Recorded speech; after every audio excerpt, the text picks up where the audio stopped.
ગુજરાતમાં ગ્રામ પંચાયતના ઇલેક્શનની જાહેરાત થતા ગ્રામ પંચાયતો ગામડાઓમાં ગ્રામ પંચાયતના ઇલેક્શનને લઈને કાઉન્ટડાઉન શરૂ થઈ ગયા છે। ત્યારે તવરા ગામે પણ આવનાર 22 તારીખે ગ્રામ પંચાયત ઇલેક્શનને લઈને ગામના લોકોમાં આવનાર સરપંચ કેવા રહેશે તેવી ચર્ચાઓ ચાલી રહી છે।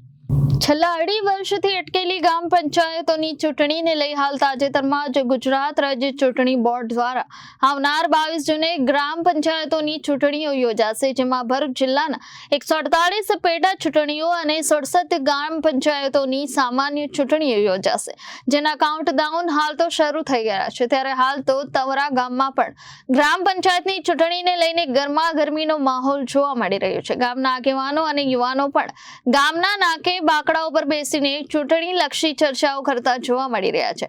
આવનાર દિવસોમાં ગામનો વિકાસ કઈ રીતે થાય છે તે દિશામાં ગામના યુવાનો અને વડીલો એક એવા સરપંચની પસંદગી કરવા જઈ રહ્યા છે જે ગામના વિકાસ કરે તેવી આશાઓ સાથે તવરા ગામના વડીલો અને યુવાનો એવા સરપંચની પસંદગી તવરા ગામના મતદારો આ વર્ષે કરશે। હું તવરાનો મનહરભાઈ સોલંકી। અમારા ગામમાં તારીખ 22મી જૂને ચૂંટણી છે। હવે એમાં કોઈક સારો અને લોકોની તકલીફો સમજી શકે એવો સરપંચ આવે તો સારું। મારું નામ કનુભાઈ છે। હું તવરા ગામનો વતની છું।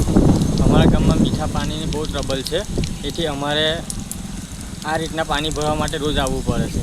તો અમે એવું ઈચ્છીએ છીએ કે આજે આવનાર ચૂંટણીમાં અમારા ગામના સરપંચ ઘરે ઘરે મીઠું પાણી પહોંચાડે એ અમે ઈચ્છીએ છીએ। અજીતભાઈ જયશંકભાઈ ગોહિલ। હું તવરા ગામનો વતની।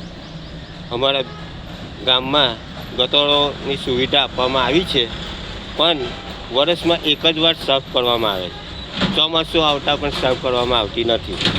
તો ખુલ્લી ગટરો છે તો એનું કોઈક નિરાકરણ આવે એવી અમે અપેક્ષા રાખીએ છીએ। મારું નામ રણજીતસિંહ પ્રભાતસિંહ ગોહિલ છે। હું તવરા ગામનો વતની છે।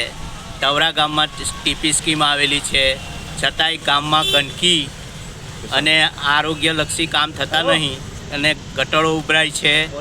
આંગણવાડીઓની આજુબાજુ ગંદકીઓ છે। પછી પોસ્ટ ઓફિસ છે, એમાં પોસ્ટ ઓફિસ પડી જાય એવી પરિસ્થિતિમાં છે।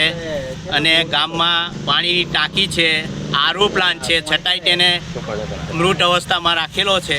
એને કોઈ રીતે ચાલુ કરવાની જ્યારનો બન્યો છે ત્યારનો એને ચાલુ કરવામાં આવ્યો નહીં। નવી વસાહત જૂના તવરા। Bureau report Janadesh news.